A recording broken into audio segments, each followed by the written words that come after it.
Eis que chegou às bancas X-Men Volume 12, estreia do título mensal do Wolverine, 2 edições de Excalibur, avanço na cultura mutante e muito mais. Confere no vídeo depois da vinheta.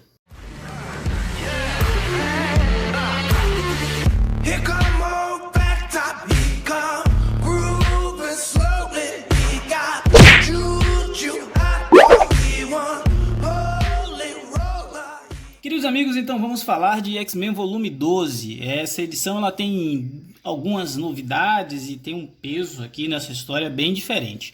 Primeiro a gente está falando aí de uma diferença que é no formato, né? Essa ela é uma edição com mais páginas, nós temos 176 páginas, né? Ao invés das 160 normais. E a gente tem aí alguns títulos que ficam de fora desse volume para o rodízio, né? Na verdade não rodízio, para que a ordem de leitura não seja comprometida. Então continua R$ 24,90 com mais páginas e muda um pouco os títulos. Então nessa edição a gente tem X-Men, a gente tem Marauders, que é o Carrasco, Excalibur, Novos Mutantes e Wolverine, sendo que são dois títulos, duas edições do Excalibur.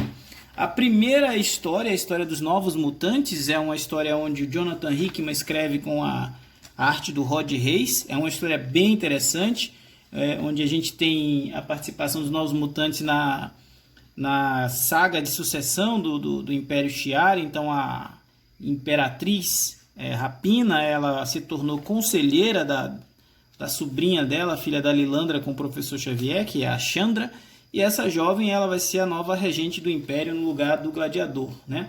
Essa história é bem interessante porque primeiro ela explora um pouquinho a relação do Mancha Solar com os Novos Mutantes, o brasileiro Roberto da Costa aí sendo meio que protagonista dessa história, também o Míssil, ao mesmo tempo que estabelece a política lá, o novo cenário de quem manda onde, de quem tem realmente poder lá entre os alienígenas Shi'ars, né? E isso não acontece sem antes ter uma batalha, e como eu já destaquei, a participação do Roberto da Costa ela é relevante. Dito isto, a gente segue para um segunda parte da edição, onde é a estreia da nova mensal do Wolverine, uma mensal que o Andy Kubert, né, traz aí desenhos sensacionais com o roteiro do Rob Percy. E eu gostei dessa pegada, lembra muito os títulos do Wolverine dos anos 90. A gente vai ter, apesar do Wolverine ser protagonista, já começa com a participação da X-Force. Então tem a Jean, tem a Dominó, tem o Quentin Quire, e eles estão numa investigação sobre alguns produtos de Krakoa que se perderam, e é responsabilidade dos mutantes lidar com tudo que é produzido na ilha. Então a equipe ela vai até o Canadá e lá eles acabam encontrando uma ameaça que eles não conheciam até então. A arte do Adam Kubert aqui está sensacional. A proposta da HQ é uma proposta de ser muito voltada para a ação. Então esse primeiro número aqui eu gostei demais. Acho que essa chegada do título do Wolverine vai só resgatar aí alguns possíveis leitores que abandonaram lá o título, a mensal, a quinzenal dos X-Men, depois que ela se tornou, depois que acabou a minissérie House of X e Power of X, né? Então a retomada aí dos que se desanimaram. Também temos o título do Carrasco, já avançando um pouco na relação da Emma Frost com a Callisto, quando ela está estruturando sua base de apoio ali para lidar, enquanto que o Homem de Gelo está fortalecendo seu relacionamento com o irmão da Rainha Branca, o Christian Frost, e o Bispo está lidando aí com uma investigação de tentar encontrar a Kitty Pryde, que está até então desaparecida, e quem está responsável, quem está por trás desse desaparecimento. É uma história bem de continuação, então a gente está no meio de um arco aqui. Carrascos ela é meio parada, mas ao mesmo tempo traz dados relevantes. A grande história dessa edição é X-Men número 7, onde nós temos a introdução do que seria a religião mutante, e essa religião mutante ela é encabeçada pela figura do Apocalipse. Pois é, ele que é o mutante mais antigo do planeta Terra, ele que talvez tenha sido o primeiro mutante. Começa aqui um movimento e a gente vai ver as consequências disso lá na frente. Como que essa religião nasce, por quê? Mas eu queria desmistificar uma polêmica vazia que aconteceu quando essa HQ saiu nos Estados Unidos, que era dessa cena aqui, de um diálogo onde o Wolverine e o Ciclope estão na casa dos Summers, que fica na Lua, observando o planeta Terra, e eles estão admirando a paisagem. O Wolverine comenta algo assim, que o cenário é tão bom quanto ver a Jean de biquíni, e o Scott comenta, ou o Scott de sunga, querendo se referir que ele era tão bonito ou tão atrativo quanto a Jean, né, de roupas íntimas, de roupa de praia. E aí o Wolverine cinicamente concorda. Bom, quem recusa uma coisa dessas, né?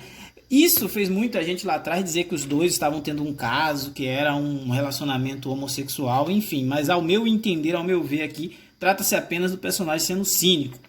Voltando ao principal, que é o foco da religião mutante, nós sabemos que o Kurt Wagner, o Noturno, ele é padre.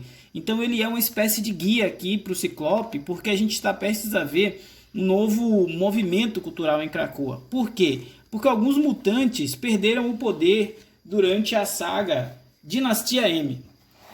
Essa saga Dinastia M, que foi aquela onde a Feiticeira Escarlate, lá atrás, escrita pelo Brian Michael Bendis, com a arte do Oliver Coipel, ela pronunciou aquela fatídica frase e acabou apagando milhões de mutantes da existência, né? A frase chega de mutantes. E essa foi uma referência clara, porque o que acontece nessa história, que é o apagamento dos mutantes, é algo que a Marvel nunca mais consertou, ela nunca mais retomou isso. Esses eventos, inclusive, o pessoal chegou até a cogitar que podia acontecer algo relacionado com a série Wanda e Visão, né? Mas o que a gente viu aqui é que o Hickman trouxe à tona essa história porque alguns mutantes que perderam os poderes precisam passar por um ritual, agora em Krakoa, e esse ritual se chama O Sacrifício.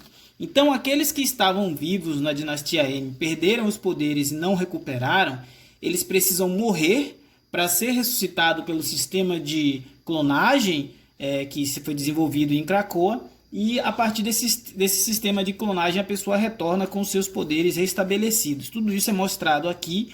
A participação do Apocalipse ela é fundamental, ele é uma espécie de papa dessa nova religião mutante, a religião que prega o renascimento do mais forte. E para você que ainda não conhece muito do Apocalipse, eu trago como sugestão aí ir num sebo ou procurar aí nos mercados livres, grupos de venda de gibi da vida, essa minissérie dos anos 90 chamada A Ascensão do Apocalipse, que é onde nós vamos conhecer aqui a origem daquele que até então era o maior vilão dos X-Men, né? Com essa história escrita lá pelo Terry Kavanagh, com arte do Adam Polina, a gente talvez consegue ter mais elementos para entender por que Apocalipse é tão fissurado com a sobrevivência do mais forte, com a pregação do darwinismo, né? E ele trouxe isso agora para a cultura dos mutantes em Krakoa. Então, meus queridos, a gente está falando aí de uma edição que trouxe novos elementos para o universo dos X-Men. Continuamos firmes e fortes no volume 12 e também tem as edições de Excalibur, onde nós já vemos a preparação da vindoura saga X of Swords, né? O X de espadas, ou seria 10 de espadas. As peças estão se movendo, os peões estão sendo movidos no tabuleiro mágico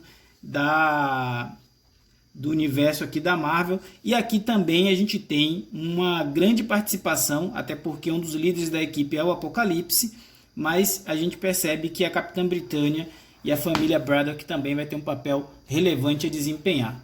Queridos, falar de gibi é sempre bom, um forte abraço. Comentem aí se vocês já conheciam essa minissérie, se vocês já leram a Dinastia M, porque com certeza quem está vendo o vídeo vai ler X-Men Volume 12. Deixa seu like e até a próxima.